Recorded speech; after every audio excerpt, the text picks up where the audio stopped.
If it's not in the calendar, it won't get done. It's not really a priority, right? You have to make sure that it's in your plan, it's in your day. So I'm gonna show you quickly what my calendar and schedule look like. That is my life this month. As you can see, it's color-coded, it's beautifully designed.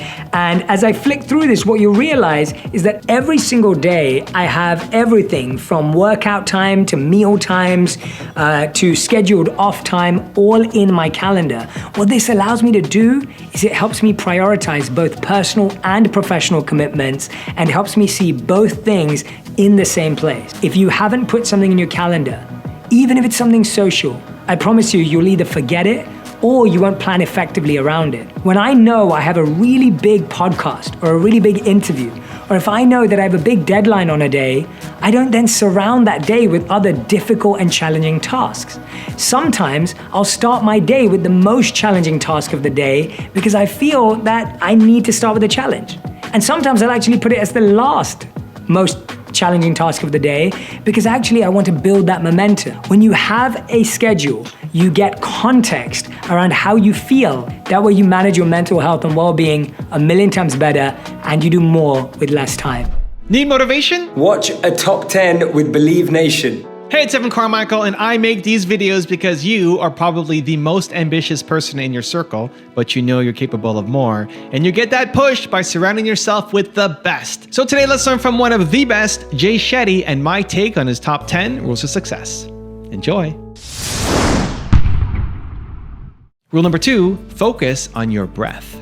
A lot of us feel physical and mental pressure throughout the day. And one of the reasons why we feel that is because either our mind is ahead of our body or our body is ahead of our mind. So I'll explain what I mean by that. I like that. So often, how many times have you had it? Anyone who's listening right now, I'm sure you can relate. How many times have you had it where you're running to your next meeting, so your body's moving really fast, but your mind's going, I wish we were still in bed, right? Your mind is still tired. Your mind's still feeling fatigued from the day before or whatever it may be. And sometimes we have it the other way around. Your mind's racing. It's saying, okay, we got this to-do list, and now we got this to do, and now we got this to do. And your body's going, ugh, why can't it just be Friday already? Why can't it be the weekend? Because your body's tired. So what we generally experience in our life is either our body's ahead of our mind or our mind's ahead of our body. And that creates friction. That's a disconnect in our life. And we were just talking about this, that we feel alignment when what we think, what we say, and what we do, that's when we feel harmony. Right. So the way to do that, one really practical tip, I do it all the time, especially when I'm rushing onto stage to speak at a conference or I'm walking into a meeting and it's been a long day or whatever it is, I focus on my breath. And what I do is that I breathe in for the same amount of time as I breathe out. So when you breathe in for a count of 4 and breathe out for a mental count of 4, and you imagine the numbers in your head. So you want to breathe in and count to 4 in your mind, and you want to breathe out and count to 4 in your mind. You're aligning your mind and your body, because now your breath is breathing in for 4, the counts in your head, and then you're breathing out for 4, and the counts in your head. So what you've basically done is taken either your body and your mind, whichever one was ahead or behind, and brought them back in alignment. And they're back in sync. Totally back in sync. And it works every time. Rule number 3, use fear in a positive way. I realized that fear could be healthy or unhealthy based on how I used it. And most of us don't realize that we get consumed by fear instead of using fear. So fear becomes our being, in the sense that fear becomes what controls us. It tells us what we should do and what we shouldn't do. It tells us how we should think and we shouldn't think. It stops us from doing stuff that's really important to us, and it makes us do things that we would never ever do. It makes us say things to people that we love that we would never want to say to them. And on the other end, it stops you from saying things you really want to say to someone because you don't want to appear weak. And your ego won't let you. So fear takes this really magnetic controlling effect on our whole lives. But fear at the same time can be one of the healthiest things because it's basically giving you a signal as to what's important. It's basically giving you as a signal as to how you feel. And when you use it as a signal, not as a suggestion or a push, it changes everything. So let's make that practical. When you are in your home and if the fire alarm goes off, that gives you a signal to say, check for the fire, check if there's a fire, right? Now, if you go, oh, just turn it off, it doesn't matter. Let's avoid my fear. Let's avoid it. Let's just turn it off. Let's forget about it. Your house could burn down. Or if you're lucky, there was nothing and it's fine. But the odds are that there could be a fire. Now, if you're someone who goes, well, let me inspect it. Let me be curious about that. I am scared that there's a fire in my house now that I've heard the fire alarm, but let me be curious. Let me inspect. Let me check. Imagine we approached our fear in that way. Imagine every time I felt scared of something, I said, well, let me get curious about this. Why am I scared of this? Why is it affecting me so much? What about this scares me? Is it all of it? Or is it just a part of it? When you start doing it, you start to break that fear down. And that's the healthy way of looking at fear rather than the unhealthy way of saying, forget about it, keep it away from me. I don't want to go there. And so for me, I really feel that fear is what blocks us from these beautiful breakthroughs in life. And it has such a chokehold on us, like it has such a strong hold on us. And I think most of us are living our lives because we're scared of what someone will say, what someone will think, or what someone will do. And that feels like something that we're going to regret when we're at the end of our lives. Rule number 4, let go of your phone. Usually during that quality time with Radhi, I'm not on my phone, I'm not on my devices, but it's at this point that I finally turn my phone onto airplane mode. I find that this habit is a game changer and a lifesaver at the end of the day because it can be so addictive to just mindlessly scroll through Instagram or TikTok just before you're about to go to bed and literally fill your mind up with so much stimulation that it can be really difficult to switch off. I found that letting go of your phone an hour before you go to bed allows you to have so much more stillness and calm internally and externally. I really believe that if you can master this one habit of not looking at your phone before you go to bed, it will truly change how you feel the next morning. Also, to make sure you're actually taking action after watching this video, I've designed a special free worksheet just for this video. The worksheet will highlight all of the lessons learned in this video, as well as pull out our 3 favorite learnings and quotes that will inspire you to actually do something. The worksheet will also give you space to write down what your key takeaways are and your specific plan of action to make sure you're getting results. If you want the worksheet designed specifically for this video, absolutely for free, there's a link in the description below. Go click on it and start building the momentum in your life and your business. I'll see you there. Rule number 5, use visualization. One of the reasons why I love this one is everyone from Lewis Hamilton through to David Beckham has used visualization. Yes. So Lewis Hamilton would visualize the racetrack before actually driving in a Formula One race. David Beckham would visualize a free kick before taking a shot at a World Cup tournament. Mm-hmm. And this visualization allows you to deal with the pressure and stress before the actual activity. Ooh. What it does is it allows you to fast forward. It's almost like time dilation. You're fast forwarding an experience and bringing it to the present where you're not experiencing that pressure and stress. Right. So that you can engage with it better. So if you're scared, for example, if you've got a really big meeting or a big pitch coming up, if you live that meeting and visualize that meeting now and visualize yourself walking in with confidence, visualize yourself not falling over on the stage, right. Visualize yourself starting that first word that you say with composure, with eloquence, with effectiveness, then when you actually walk into that space tomorrow, you're going to carry that energy with you. And this is one of the biggest mistakes we make, that we stress before, right, but we don't prepare before. And so visualizing what's about to come reduces the stress because it lets you deal with it now and it lets you plant thoughts and energy into the future. And that's really what a visualization is doing. Right. It's letting you plant the energy of feeling composed and relaxed now into that feeling. So what I do before I'm about to go on stage, I always visualize myself walking on the stage. And I do that to make myself feel comfortable and reminding myself I'm not going to trip on stage, which we all fear as speakers. And it allows me to feel confident before I walk on. So visualizing any experience, a meeting, a lecture, an exam, whatever it may be, a test, whatever it is you're doing. And it's like mental rehearsal. Totally. That's Because all it is. The mind doesn't know the difference between something you vividly imagine and something that's real. And most people could use that superpower, if you will, for something negative, like visualizing something they fear is going to happen. And then they're actually practicing that in advance also. Totally. Yeah. And that's what we mostly do. We mostly mentally rehearse what could go wrong. Right. So we mentally rehearse tripping up on going on. Why would the you do stage. that? We do that because we think dwelling on our stress and pressure helps deal with it. Right. But it doesn't. Dwelling on anything increases it. Yes. So the only way to deal with it is to reprogram ourselves. You've just been speaking about this.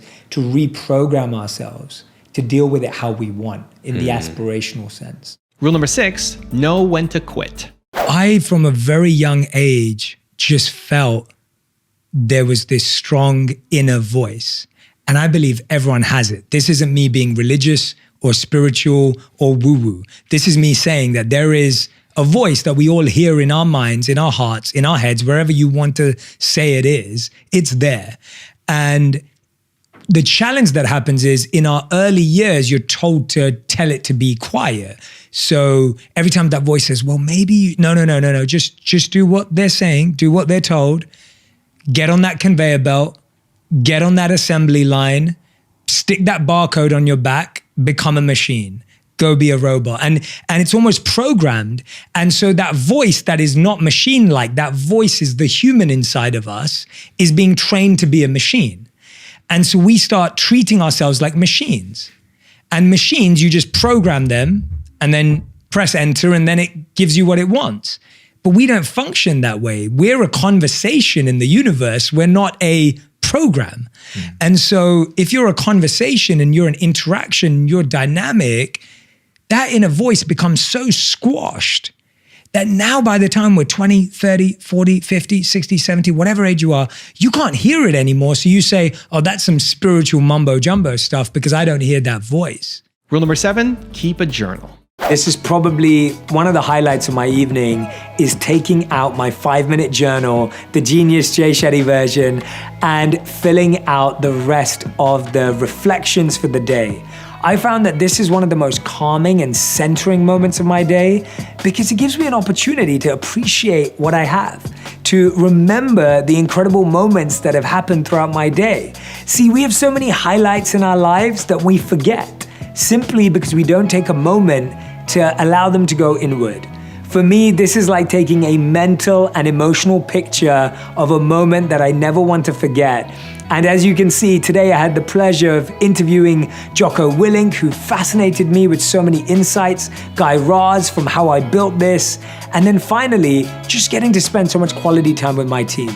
I purposely try to do this in a separate space, in an area that has that grounded energy. Remember, time has memory and location has energy. When you do something in the same space every day, it builds a habit, it builds an energy, it builds a space. And so for me, creating that environment that helps me be reflective and introspective and grateful is really a big part of it. Now, you may have heard about something known as decision fatigue. I first came across this concept when reading The Organized Mind by Daniel Levitin. It's the idea that we make so many decisions first thing when we wake up in the morning that we run out of energy to make the most important decisions of the day. So usually when we wake up, we're trying to figure out, what do I have for breakfast? What am I going to wear today? What do I have to do today? What task do I have to finish today? And then by the time you start the tasks, you've already run out of energy. Rule number 8, set monthly goals. How many of you feel like the months are just passing by? And it's crazy to believe that we're over a quarter of the way through the year. But this is what happens when we don't have really clear goals, targets, and tasks. This approach has really helped me manage my time better. I have big monthly goals, I have 4 weekly targets, and I have 1 daily task. The 1 daily task is the baby step towards the weekly target, and the weekly target added up, all 4 of them, leads to the big monthly goal. So what you're doing here in essence is breaking down something that feels quite unachievable, impossible to do, and quite challenging into small, manageable chunks. Sometimes you can be sitting there thinking, wow, I don't know how I'm gonna get that done by the end of this month. If you've ever felt that way, use this model. First, come up with how can you break that big goal down into 4 separate tasks. Once you have these 4 weekly targets, now all you need to do is divide each weekly target into a daily task. So basically, you end up working on something daily that you achieve weekly, which helps you achieve something monthly. Now you've completely deconstructed this impossible, unachievable idea into something very simple and manageable. Rule number 9, schedule time for you. The first thing you want to do is put something in your schedule, in your calendar, which is time for you. If you look at your schedule, you would never cancel an important meeting with someone else, but we don't even schedule one with ourselves. There is nothing in the calendar that's time with myself, time for me, time for you, time for just this whole thing that's going on right now. Literally put it in for 5 minutes a day. If you can't do 5 minutes, do it for 2 minutes a day. Just put it in there, because if you start putting that in there, you might then tomorrow go, okay, well, what am I going to do with this time? I've got 5 minutes. Wow, okay, what am I going to do with it? So start putting it in there. That's the first step. The second step, I would say, is definitely focus on your breath. I think the breath is just something we can all relate to. It's tangible. By the way, athletes have to learn how to control their breath. Musicians have to learn how to control their breath. Whether you're Adele or whether you're a football player, you have to learn how to breathe in order to perform. Me, you, and everyone, we're all athletes in different ways. We all use our bodies. We all use our minds, whether you're a business person or whether you're an actual athlete playing on a court or a pitch. But are you saying that I don't know how to breathe? I am saying you don't know how to breathe. Yeah, and not you specifically. I'm saying that most people don't know how to breathe. And I didn't know how to breathe until I was taught how to breathe. And I know that sounds ridiculous, but how many times a day do you get out of breath? I know there's times of the day that I get out of breath. How many times of the day do you feel that when you're experiencing an emotion, your breath changes? Like when you're crying or you're sad or you're upset, your breath changes. When you're happy and elated, your breath changes. So our breath is connected to every single emotion. So if we want to navigate our emotions and our life, we have to train our breath. So I would just say to everyone, take out 2 to 3 minutes and just take a moment to breathe in and out, and breathe in for 4 and out for 4. Just try it as simply as that. Now, if you're someone who struggles to get to sleep, which can often be something that I think everyone struggles with, that's when you want to breathe out for longer than you breathe in. So if you're breathing in for 4, breathe out for more than 4 to relax and rest your body. And if you're one of these people that goes, Jay, I've got, like you said, I've got to do a delivery today, I've got to run to this meeting, I've got to get to this, and you need more energy, breathe out for less time than you breathe in. So you may breathe in for a second and breathe out for a millisecond. It's a really sharp breath out. And if you do that, you'll feel this pumping energy in your body. And so to me, these are really practical tools that I think we all need to sleep. So everyone knows their meditation for sleep. We all need to get energized. So that's a simple meditation for energize. And we all need to just feel like we're not rushing. Yeah. So I think those are hopefully quick things that feel practical to anyone and everyone. And rule number 10, the last one before some very special bonus clips, is set your intention. The penultimate thing that I do just before I go to bed is to pray and set my intention. This prayer usually involves thanking God, thanking my teachers, thanking my mentors. And it also is a prayer of wanting to be of service, of resetting my intention to not be distracted from wanting to serve, to have a positive impact on others, to be kind and loving, and to be an ambassador of compassion in everything I do. I often repeat the affirmations just before I go to bed to help me rest better. They are, I am happy, healthy, and focused. This is how I'm trying to program my mind the night before for how I want to wake up the next morning. Remember, when you set an alarm, you set it the night before so that it wakes you up in the morning. You also program your mind in the same way. You set the intention or the affirmation the night before, and you wake up with that energy. I'll sometimes add the affirmation, I am energized, nourished, and ready to get on with my day. I want to wake up feeling that way. And often when we wake up, the first thing we say to ourselves is, I'm tired, groggy, or drained.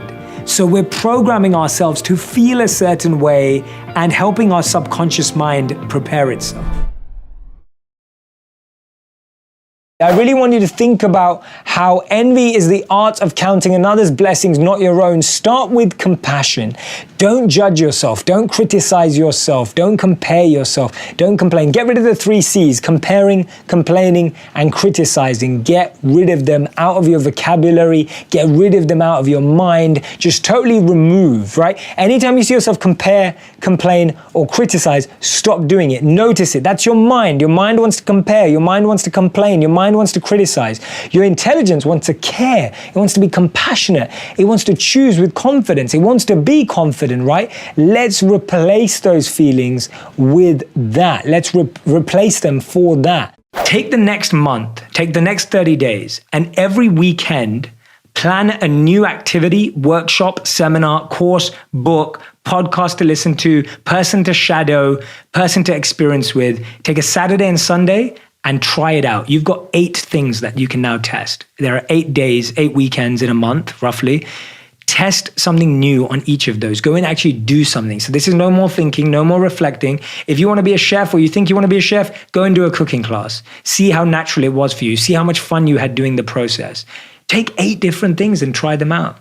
When you do both of those together, within 30 days, you could figure out what you genuinely are passionate about as a starting point. That may change, it may evolve, but at least you've got somewhere to start. And the biggest mistake is we're sitting there doing a personality test trying to figure out what our passion is. Obviously, you're not going to know. This is the time to really question the intent behind what you're chasing, to really question what you want and your intent behind it, because so often our wrong intention for the right thing will lead you down the wrong path. And I think we don't realize that when we keep talking about alignment, that beautiful statement you shared about, it's not the achievement, it's alignment. Alignment means, is my intention aligned with my action? And when I'm saying aligned, I'm saying, am I looking for the right thing in the right way?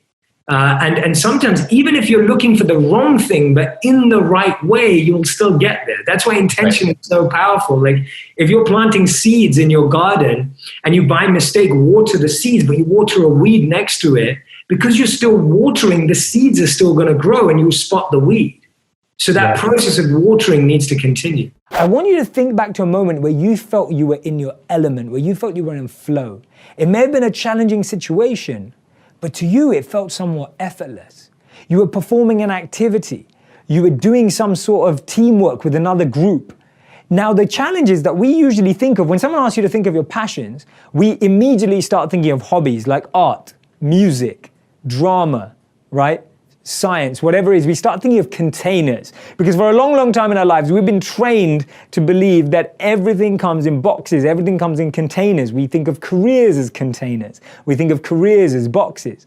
But the incredible thing about finding your passion is that our passions are more like environments that we thrive in, right? Our passions, or our natures as they're called in ancient traditions, is actually environments, a group of elements coming together that means someone can thrive. It may mean for you that you work better in teams. It may mean for you that you work better alone. Those are environments, environmental signals that you can find if you're just conscious and aware of when you're in flow, when you're excited, when you're making a difference, when you're making a change. Harvard did a table, which I really believe is what mindful speaking is all about. So what is this? So it's called Harvard List of Emotions, but I kind of changed the name to emotional vocabulary because I think it sounds better. Okay. So an emotional vocabulary, if you look at all of the world's emotional vocabulary, it's very limited. We use 5 words to describe pretty much everything. Good, bad, okay, fine, So it's like, how's your week going? Good. How's your day been? Bad. How are you feeling? Okay. Literally, like we use such limited words, and that may be okay for the majority of people, but in your personal relationships, it's so important to expand your emotional vocabulary. So this table that Harvard has made, which anyone can find just by typing in Harvard List of Emotions on Google, what that does is that it shows you that when you say you're sad, what do you actually mean? So it gives you all this list of emotions that sit under the word sad. Are you irritated? Are you offended? Are you disappointed? Have you been let down? The more you expand your emotional vocabulary, the more you can diagnose how you feel. Interesting. And the more you can tell your partner or your friend, This is how I'm feeling. this is how I'm actually feeling. And this is one of the biggest mistakes with words, is that we think our words mean the same thing. Now, when you say love, you might think forever. And when I say love, I might think for tonight, right? And that is literally how the word love or care or marriage or forever gets misused, abused, and thrown about, because we both mean different things. And our meanings are based on our backgrounds Our and beliefs. our beliefs, but how we were born and how our parents our culture, treated us. our experience. Everything. Yeah, it forms our meaning. So I really believe that in a relationship, in our communication with words, define words. When you say, yeah, we're best friends or friends, what does that mean to you? When we're business partners, what does that mean to you? A contract, in a financial legal sense, is to define the terms. Right. But in our emotional sense, we also need to define the terms. And we don't do that emotionally enough. And that's why we feel emotionally like someone broke the contract. And you have nothing to hold them to, because you never made a contract. You never communicated. You never communicated the it. meaning of these words. Exactly. And that's why words are so powerful, but they're only powerful when we agree on the definition. Turn off your notifications and turn on chill, relaxing work music. I've done this for such a long time, where I have a playlist that I listen to that allows me to just get into the zone. What I find music does, especially instrumental music, that's what I focus on. I try to stay away from popular music that I may listen to in the car or while I'm in the gym. What that does is it gives the mind enough distraction, enough rhythm, enough pattern, enough momentum, so that you can actually focus your mind on the activity at hand. Now, some of you may prefer silence or working to chatter, and that's fine too. You can even put that type of music on. But for me, instrumental beats and rhythms are a fantastic way of getting into the zone. Turning off your notifications is just a no-brainer if you're really trying to do some deep work. If you're someone who finds that you're always procrastinating, you're always overanalyzing, overthinking, and you're struggling to get stuff done, this video is for you. The first step is identifying why we procrastinate. How many of you have ever wondered, why do I overthink? I want to get this done. I want to make progress in my life, but for some reason, I just can't seem to stop. Alexander Rosenthal, who's a procrastination researcher, explains the 4 types of trigger. We procrastinate because of expectancy, value, time, or impulsivity. People procrastinate because of a lack of value associated with the task, or because they expect that they're not going to achieve the value they're trying to achieve, or because the value is too far from you in terms of time, and finally, because you're very impulsive as a person. What's interesting about understanding where your procrastination comes from is that it allows you to understand what the challenge is and what the issue is without blaming yourself, without thinking that something is wrong with you. And actually, the clearer you get about the value you're going to get from the task, the amount of time you do have to dedicate to it, don't judge yourself. So many of us, when we procrastinate and overthink, start to feel that there's something wrong with us. We judge ourselves, we make ourselves feel guilty, we say negative things about ourselves and to others. We start saying things like, I'm so lazy, I'm so worthless, I'm not good enough, I'm not smart enough. This doesn't make you more productive, more proactive, or more effective.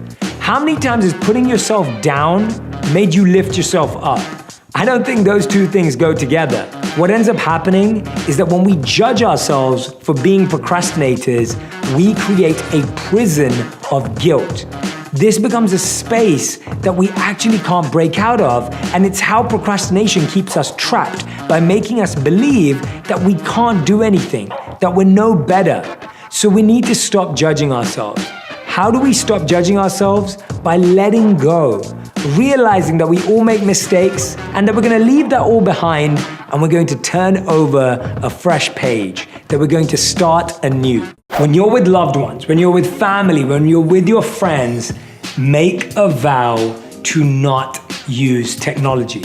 If you need to have, I've seen these around where you have a technology jar and everyone puts their phone in it at the start of a dinner and takes it at the end. Make a vow that when you're with your friends, when you're with your family, that you will not be on your phone, and leave your phones in the same place, in one area, so that none of you can just get that sneaky moment out to take a look at it. When you first start, you may be worried that you're gonna be bored of each other. You might even be worried, well, how's this person going to compete with my phone? How are they gonna entertain me? I mean, my phone has access to every form of entertainment. Sit in that discomfort again. And in that discomfort, you're gonna learn something new about that person. You're gonna become more curious. Your mind actually has the opportunity to start building a different bond. Earlier I mentioned that you want to create no technology times in your home. You also want to create no technology zones in your home. In mine and Radhi's home, those spaces are the dining table and the bedroom. Those are two areas that we want to be technology free, that we've designated as important areas of connection. And so the dining table and the bedroom becomes places and zones in my home where we don't use technology. The pressure of finding your purpose will stop you from finding your purpose. Literally, the pressure is so heavy. And that's why it's not about finding that. It's just starting with the basics. What am I good at? And I talk about it, and I break down Dharma in here, and I talk about what are your passion, what is your expertise, what is your compassion, because that's really important. What is your compassion for the world? Like, what problem do you want to solve? People will say, there's so many things I could do, there's so many things. I'm like, my question is not what causes you the greatest joy. Sometimes my question is, what causes you the greatest pain? Make that your purpose. Make that your purpose. If you don't know what your joy is, you definitely know what your pain is. What do you not like in the world? What do you not like? And so for me, go serve that thing. 100%. So for me, the greatest pain I see in the world is people not reaching their potential. That causes me more pain, because I believe that there is someone out there who is stacking shelves who has the cure to cancer. There is someone out there who's a talented singer. There is someone out there who's not living to their potential, and I think we're better people, we're better partners, and we're better parents when we live to our potential. So that's what I'm trying to solve. And I'm not saying that's the biggest thing, I'm just saying it's my thing. What is faith to you? Faith to me, like the two polarities, is the day-to-day practices and the map. So it's the thing that's guiding every decision. Right. It's the thing that's guiding every direction that I move in. It's the thing that guides who I want to be friends with, who I want to connect with, the type of work I want to do. But then it's also what I do daily. And to me, that's what's so beautiful about faith, that it can be practical and simple, but then it can be philosophical and spiritual. Yeah. And so to me, faith is both, because if I'm not practicing on a daily basis, how can it last? Right. And if it's not the governing thing behind all my decisions, then how is it true? Like, how is it real? And how is it your moral compass also? Exactly, yeah. So for me, it's both of those things at all times. And so it's everything I do in the morning. So my meditation practices, my prayer, the way I communicate, how I speak to my wife. Like, I think all of those things, how I speak to anyone, I think all of those things are my faith. And at the same time, it's like, am I doing this out of love? Am I doing this out of service? Am I taking this decision just because it pays the bills and just because it makes money? Or am I doing this just because I think it'll be cool? It's the same as, it's so funny you asked me this question, because I was speaking to someone about you just before coming on the show today. Really? Yes. I was saying one of the things I love about Ashley and why I think we get along so well and we find it so easy to connect is because we both have such deep faith. Yes. And I said, I always find it easier when you meet someone who has their faith, and it may be different, but they're open. Yep. And then you just connect. And that's how I feel with you, that when we first started talking and meeting, I felt it straight away. The people who are really rooted in their faith, and that comes before anything else, I always connect. Yeah. How do you help people develop their strengths and recognize what their strengths are in the first place and calm that monkey mind so that they can see clearly? This is why I love Tom. You're just amazing. I mean, Tom, you're literally explaining my book for me. I'm just like, this is like the biggest masterclass of the book. It's great. And you're spot on that the monkey mind is what we all experience every day. So the monkey mind is jumping from branch to branch. It doesn't want to focus on the root of the issue. It wants to find the next banana. It wants to find the next excuse. It wants to find the next instant gratification, right? That's the monkey mind. And so the monkey mind is never going to help you focus on your strengths. And the reason, going back to one of the earlier questions you asked, the reason why we struggle to find our passion is because the world has constantly pushed us away from our strengths. we've constantly been told to focus on your weaknesses. Oh, you got 3 A's and a D, you should be working on that D. Let's get that up to an A, right? I remember in my school, they had this excruciating exercise where you'd be ranked 1 to 180 on every subject every year. Whoa. And they'd send the list home to your parents. So there were 180 students in my year group, and every subject, art, math, English, science, geography, history, you name it, you were ranked 1 to 180 in every subject based on your test results and scores. And that was like painful when my parents received that. And the crazy thing was, I would always outperform, always. In art, design, philosophy and economics, and English, I was always in the top half, if not in the top quarter, if not in the top 5, right, of my whole year group. And stuff like science and geography and math, I was kind of like in the middle and towards the bottom end of my year. Now, granted, I went to a competitive school, so I was still okay at those things. But the interesting thing was that my parents and my friends' parents would never look at what you came 1 or 2 or 3 in. They'd be looking at the things you came 90, 100, and 110 in. And so we've all been programmed to say, oh, your strengths, they're fine. They're good the way they are. But why are you not performing at this? And so the one way to know your strengths is to ask yourself, what do you do that you feel the most confidence doing? And it could be something as simple as I'm great at organizing birthday parties. It could be. Like that may be your skill, right? That may be your strength. Or it may be something like I'm really good at putting on makeup. Or it could be that I have a great sense of fashion. It could be any of those things. And if you don't know it yet, you can also do an exercise where you sit down with a colleague, a family member, and a friend, because you need people from all areas of your life, and you ask them, what do you think I do that I excel in, that I stand out in? Or if you could trust me to do one thing in your life for you, what would that one thing be? And when you ask that to people in a reflective way, really asking for that presence, you might be surprised by what they say. And that's such a powerful question to ask, because someone may actually say something like to you, like, Jay, I think your greatest strength is just knowing what to say to me when I most need it. And you may think, well, that's not a strength you can do anything with, but it is. It is a strength that you can do a lot with if you are okay with accepting that. Of course, I want someone to say to me, oh, Jay, you're an athlete like Cristiano Ronaldo, and you could play football and get the Ballon d'Or and win all these trophies, but that's not my reality. And so I feel that that's the place that I would start with strengths. And there was a great study done on the healthy, wealthy, and wisest people in the world. And they were asked, if you could invest in what you're good at, you're average at, or what you're bad at, where would you put your money? And so if you take 100%, how would you divide that as a ratio? And if you ask this, I want everyone who's listening and watching at home right now to do this exercise. And you may write down 33, 33, 33. You may write down 40, 40, 20. You may write down 10, 10, 80. Whatever you write down, the most healthy, wealthy, wisest, successful people on the planet will say theirs is 100, 0, 0 or 80, 10, 10. They go all in on their strengths because they know that if they go all in on their strengths, they can become exceptional at it. Now, here's the caveat. When it comes to your hard skills, focus on your strengths. But when it comes to your soft skills, focus on your weaknesses. Now you got to tell me which is which. Yeah, so hard skills are things like Excel, math, product design, using a video camera, script writing, speaking. These are all hard skills in the sense that they're very clearly defined, very tangible. You can really measure them. It's almost like a skill that's measurable. Your soft skills are like emotional intelligence, listening, compassion, empathy. These are all soft skills or considered soft skills.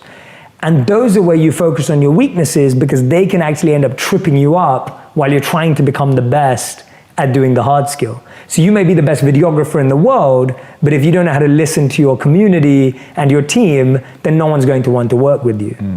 And so to me, that's the missing link, that we're actually the other way around. We put all our emphasis on getting better at our weaknesses and our hard skills, and we think that because we're empathetic and good people, that will be enough. And it doesn't work that way. I just really have had to build up rules around my social media use. You have. So my rule is never look at the phone first thing in the morning. Oh right? my gosh, I am really trying. This is my biggest one. Like, I think if we did this, we would conquer our lives. I have now not looked at Instagram first thing in the morning. I just look at like the text, the email. Okay, we're good. That's good. Yep. That's huge. It is for me. That's huge. At one point, I actually used to put my phone and my laptop locked in my car downstairs. Whoa. Because that was the only way I could truly convince myself not to look at my phone. And I think we have to go to that extent sometimes, or that extremity, to really push ourselves out of it. So I don't look at my phone until I go down to the gym, which is 2 hours after I meditate and wake up and everything. So I try and avoid looking at my phone for those first 2 hours. And I find what that does is it gives your mind time to warm up. You don't start your mind on someone else's reactive schedule. Right. When you wake up and you look at that email and you look at that notification, you're now thinking about everything everyone wants you to do, not what you want to do. Right? You're not thinking about who you want to be or what you want to achieve. You're thinking about, oh, Mary wants me to get that right. You know, Julie wants me to do that, right? Like whatever it is, like you start thinking about everyone else's schedule. And then the third thing that happens is, and I've said this before, but I think it's really powerful when you think about it. And I think about this in the morning, it really stops me. None of us, and I mean literally none of us, would let 100 people walk into our bedroom first thing in the morning. That's true. Ever. Before doing your hair, before you doing maybe your makeup, getting clothes on, having a shower. You would never do that. But we let 100 notifications enter our mind. That's literally trying to shake our consciousness awake, right? It's like really trying to wake your mind up. You're expecting your mind going from 0 to 60 miles per hour in 5 seconds when you open up Instagram or WhatsApp or emails. And it's so much pressure on our minds. That's really all it is. It's pressure and stress for your mind to have to wake up and warm up way quicker than our bodies do. So that's been a huge one for me, that rule. There was a CEO of a very large car manufacturer, and he was known to be extremely successful, very productive, very effective. But the one thing he was failing at is that his employees really didn't like working for him because he worked late. How many of you feel that way? Oh, perfect. That's good. So no one here finishes late, or everyone's managers are in the room. Whichever way you want to take it, it's up to you, right? It's up to you. I don't know. So that was one of his challenges, that his employees hated work for him because they all left late because of him. He used to work till 10 p.m. every evening, so they would leave just after him. True story, right? They used to leave just after him.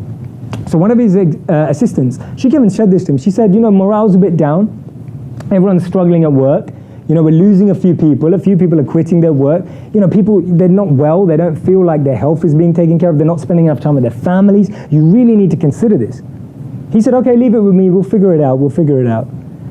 From the next week, on a Monday, this gentleman who left at 10 p.m. every night, got up out of his desk at 6 p.m. He packed his bags, switched off his computer, left the office, jumped into his car, and all the employees at this time are like peeking out the window, you know, just like making sure, like figuring out where is this guy going. He pulls into his beautiful car, pulls out and drives away from the building.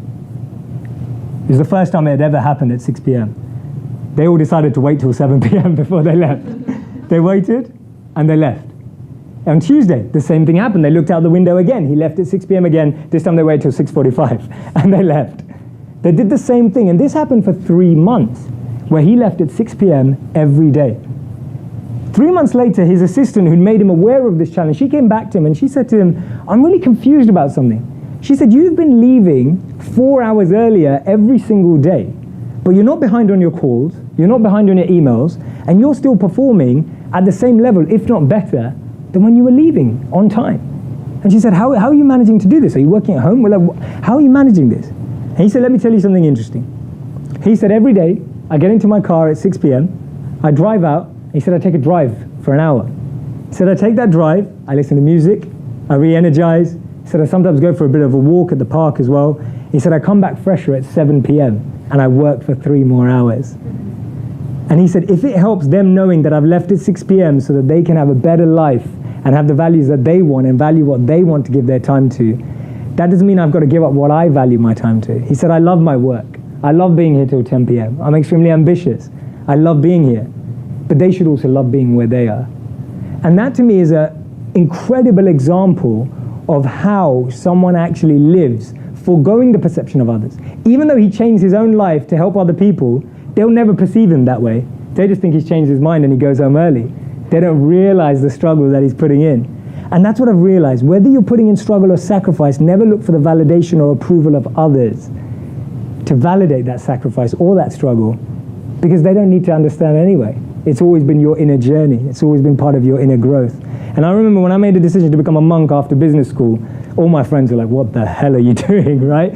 We just finished, and everyone was going off to work at Goldman Sachs and different banks and consulting firms, etc. I think a few people came to Google as well. And they all said to me, they said, what do you mean you're becoming a monk? Like, what does that mean? Like, who graduates and thinks about that? And I remember having to detach. And when I reflect, and I'd love for you to do this, reflect on some of the best decisions you've made on your life. Ask yourself, what decision did you make? What did people say about it? And what was going on in your mind? I've learned through doing that exercise, it's a much longer exercise, it can take days, and we do it in our coaching exercises. I've learned that the best decisions in my life have been the biggest risks. Everyone's disagreed with me, but I've been hell-bent on making it happen. And so now when I see an opportunity like that, I do it. Because I've realized that that's the pattern of the philosophy of my life. When I make decisions that are big risks, no one agrees with me, and it doesn't fit with what society is saying, those work out to be my best decisions in life. And I'm not saying that that's your pattern. I'm saying that you have a pattern and a rhythm as well. And it's part of your journey to find it. After I've completed my work day, when I've finished all of my tasks, the last thing I do is check my schedule for the next day. Now, I'm one of those people that follows their schedule to a T. I believe it makes life simple. When I get my schedule out and look at the next day, I can think about how I'm going to feel. Have I got too much or too little on that? Do I want to add or edit something? It gives me perspective and allows me to get a glance on the next day so I can rearrange or reorganize based on the energy I feel today. Sometimes we feel so tired and exhausted, but without making that change and edit, we take that exhaustion in the next day. The other reason why I like looking ahead is that it gives me an opportunity to mentally prepare. I may have a podcast the next day and there's a guest that I'm really excited about and I may have to calm my nerves.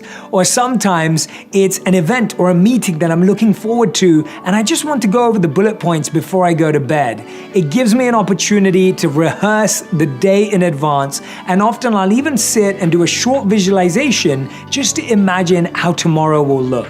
Terry Pratchett, a famous author, whether you've read his stuff or not, a famous author, he said that people feel that stories are defined by people, but actually it's the other way around. People are defined by stories.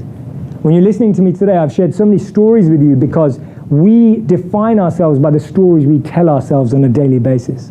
The story you wake up to will be the story that will be the story of your day. Right? If you wake up and you tell yourself a positive story, you'll have a positive day. You wake up, tell yourself a negative story, you'll have a negative day. Positive and negative thoughts are like seeds that either grow weeds or plants, right? They grow inside of us throughout the day. Anytime you plant something, it's like planting a seed. And the more you water it, the more you think about it, it grows. And of course, if it's negative, it's like a weed. And it starts to grow and grow and grow, and of course won't bear fruits. So really think about that. Tell yourself the right stories, connect with the right stories, because ultimately, the universe is made up of stories, not atoms and numbers, right? We all love stories, we breed stories. Your life is a living story that you're writing every day. And I genuinely mean that. I spent years of my life working really hard from Monday to Friday, only to have to wake up on a Saturday to do all my cleaning. Not only did that take up the whole day, it made less time for social interaction, for connecting with friends and family, and even time to work on my passions. And what ended up happening is that by the time it was Monday again, the house felt unclean and I felt like I'd made no progress. Initially, we all believe that doing it in one day seems like the best method. It's out of sight, out of mind. You don't have to think about it for the whole week, and in one day you get it sorted. The challenge with that is that in your mind, it also feels like a bigger mountain to climb. Scheduling it out during the week makes all the difference. Tackling small tasks, putting things back immediately after using them, washing a plate immediately after eating something makes it so much simpler. One of the best ways to do this is to create days dedicated to specific things. This makes it feel like a challenge or an experiment. So for example, a wipe down Wednesday. Knowing that all you have to do is wipe down your surfaces may take no more than 5 to 10 minutes. I also really love floor Fridays. Now the floor can sometimes take a bit longer, but still scheduling out around 30 minutes to do that could make all the difference. And if you live with more than one person, you can divide these days and these areas between you so that you can make it simpler and easier to handle and tackle. There's quite a few benefits to this. When we do the same thing at the same time on the same day every single week, it becomes so much easier for the mind to tackle that task. When we divide and dissect our tasks up in this way, we avoid burnout. We avoid feeling like we have this big, huge mountain to climb and solve, and we start tackling elements every single day. When you're feeling anxious, what's happening is that your mind is either rushing to the past or it's predicting and projecting the future. So you're either anxious about something that you experienced before, or you're feeling really nervous and anxious about something that might or could happen in the future. The best way to come back into the present moment is the 5, 4, 3, 2, 1 method. You want to start off by looking around wherever you are and noticing the 5 things you can see. It could be the windows, the walls, the ceilings. You then want to focus on the 4 things you can touch. It could be something you're wearing and you really want to feel the texture. It could be what you're sitting on. Just noticing it and really grounding yourself in holding on to that. Then it's about 3 things you can hear. It could be nothing. It could be white noise. Then the 2 things you can smell, inhale. It could be a scent you're wearing. It could be a flower. And then finally, the 1 thing you can taste. When you practice this, it brings you back into the present moment and helps you not focus on the anxiety or the nervousness, but on taking action from exactly where you are. A lot of the time, we're trying to control anxiety up here. And what I find is hard about that is that if you feel like you've got brain fog or you're feeling cloudy, it becomes really difficult to find clarity. I find using external things can be huge. For me, I love diffusers and candles because a diffuser is infusing the whole environment with a beautiful scent, and it truly changes your mind. If you walk into a space, just think of a spa. As soon as you walk in, you feel different because of the scent. It could just be a normal room, but the scent of lavender, sandalwood, any of these essential oils can truly calm your body right down. Some people feel that silence creates anxiety, and some people feel that sound creates anxiety. Sometimes I like complete silence. It helps me relax and really hear my thoughts and the thoughts that I want to focus on. And sometimes I need to turn on some meditation music, some ambient music, just to have that impact on me.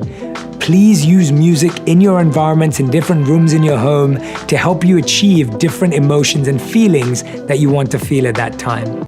What is the power of service, and how can we, without going to an ashram, how can we take our strengths and really give them purpose and meaning? Yeah, so one of the biggest things with service in the ashram is service is a part of your daily routine. So there is no choice about whether you serve or not.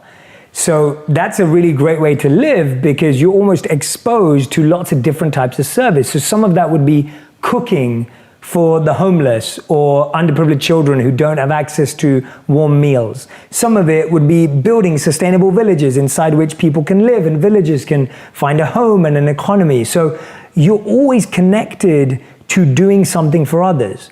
But and if I was going to ask a monk, why are we doing this? What would they say? They would say, because I believe that you have to see how you can be useful to others. So the Dalai Lama probably puts the best, that really we're born to help others, and if we can't help them, at least don't hurt them. And to me, that really sums it up, that we're born to help others. We're born with different gifts, with different geniuses, with different talents to improve the lives of others. And the question I always get from someone in the audience who wants to ask me an awkward question will be, and there's always one, right? And so the person will say, well, Jay, how does someone who has nothing in India or Africa do this? Like someone in like a really slum situation or a village situation, and they'll always pick on India and Africa. I'm not saying those. And I'll be like, no, but this isn't for them. I'm speaking to an audience that has an education, that has resources, that has network. Like I'm speaking to people who can make a difference. So anyone who is in that area of society has a responsibility. So anything that you're given in life, you're seen as a caretaker of. And the way you take the best care of it is that you use it in the service of others. And that purifies you from becoming attached to it and it feeling like it actually eats you alive and feeds your ego, as opposed to you now being purified and cleansed of wealth, success, fame, status, or time, or whatever you have, and energy, and you're now using it for the highest cause. So that's what they would say. They would say it's the highest cause of using what I've been given in the service of others, whatever you've been given. The Zen story about the tea, and I love Zen stories, and the book's full of them, as you know. The Zen story is where a student approaches a Zen master and a teacher and is complaining about all the challenges in their life and everything they've got going on, and feels like they also have a sense of ego of they know everything that's happening. And the Zen master sees a cup that's full there and starts pouring tea into this cup. And the cup just starts overflowing, and the student's looking at it going like, what are you doing? Like, how does this make any sense? And the Zen master says, well, you're just like this cup, right? I can't put any more in, you can't take any more in because you're already full. Like, you think you're full, you think you're done. And that's the point, that you have to always go back to that student mindset. You have to always go back to that emptiness. And I think one of the reasons why we struggle with that is we think that when we're full, we're safe. Our ego makes us believe that when you're full, when you think you know it all, that's when you're safe. The craziest thing is, that's when you're at your weakest. And I think that's what we all miss, that when you think, if you think of any company that's ever thought that they had figured it out, that is when they were at their most weakest point. If there's a fighter in a boxing match that thinks that they have perfected this game, that's when they're their weakest. When you're in a relationship and you think, oh, my life is perfect and everything's going great, that's when you're at your weakest. But we find safety in certainty when actually that's what makes us complacent and lose the plot. So that story illustrates the need to always reconnect. Not that we're empty, that we have nothing, but that there is so much more to gain, there is so much more to learn. I've always had a rule since I started that all my videos are 70% complete. So that's my rule. Yes. It's 70%. That's all you're getting. Yeah. There's words that I say wrong. There's fumbles. There may be a few mistakes here and there. The editing may be slight, but it's like my rule was 70% because that journey from 70 or 75 to 99 could take decades. Yeah. Like you can never, I would never release something. And I remember in 2016, after my first ever video, one of my first videos that went viral, I actually got so scared because it was almost like, oh, I have to live up to that now. So I remember not creating. Yeah. And so I went from creating one video a week to creating one video a month. And guess what? I learned less. I was engaging less to connect with my audience, to understand what they needed and what I was giving. Yeah. And I was trying less ideas, which meant that I wasn't learning. You weren't learning as much. I wasn't growing at all. I wasn't progressing. And the world was being taken from getting more beauty from you. Which came from a place of not thinking like that, which came from a place of not trying to be perfect. Exactly. The original video that did well came from a genuine place of just wanting to serve and trying to figure it out. And then all of a sudden, we're not serving anymore. So good. And so I was like, okay, this doesn't make any sense. And I was like, actually, and then last year when we started making more videos, I can honestly hand on my heart say that when we started doing 3 videos a week, I started to learn so much more. Yes. I was like, oh, I really like it when I write like this. And I really like it when I create like this. And the audience really responds when I share it this way. And I was learning so much more. Yeah. And I was feeling more fulfilled by making more mistakes, but learning more. And so my mistakes increased. Yeah. But your learning increased too. Which was a much more fulfilling place to be, even though it was tough at times, but it was fulfilling. The ego makes you think you're untouchable. And the ego makes you think that you are, that nothing about you can ever go wrong, or you're perfect, or not even that, but the ego, nothing can bring you down. Nothing can hurt you. Correct. The moment you think you can't be brought down, you will be brought down. Right. The moment you think that you can't, like one of my teachers would always pray that he never, and he's been a monk for 40 years, he would always pray that he would never fall to his temptations. And we said to him, you haven't fallen to your temptations for 40 years. Why do you pray for that? He goes, I haven't fallen because I pray for it. Wow. Like he was like, because I pray for it, because I'm aware. Not just because I think it's going to, He's aware. And there's a beautiful story of Benjamin Franklin, where he talks about before he died, I believe he had 13 or 14 precepts. These were qualities that he wanted to live by and gain. So they were like simplicity, integrity, virtues, all these powerful things. And he was asked when he was on his deathbed, which was the one he didn't accomplish. And he said the last one, that was humility. This is the beautiful thing that happens. When you say thank you to someone who's kind to you, it does 3 things. The first thing is you recognize kindness. So now you're triggering your mind to start recognizing kindness. And you're now recognizing kindness in them. The second thing you do is you reinforce kindness in them. They realize, they're like, oh, when I'm kind, people appreciate it. Right. So I'm going to be more kind. So you've now reinforced kindness within them.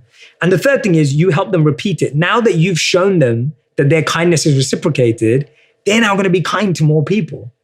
So when you recognize kindness in someone, it reinforces that belief that kindness is amazing, and then they repeat that kindness to other people. So now you've started this domino effect of kindness just by thanking one person.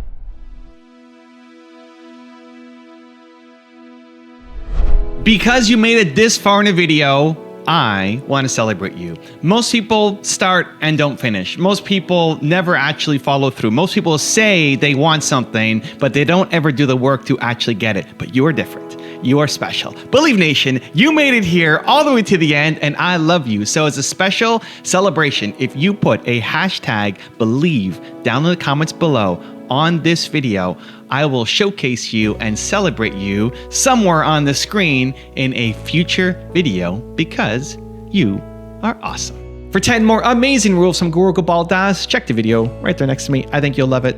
Continue to believe, and I'll see you there. A plum once said, "Oh my dear Lord, can you please make me a banana?" God said, "Why?" It's because that guy loves banana. So God said, "Tathastu."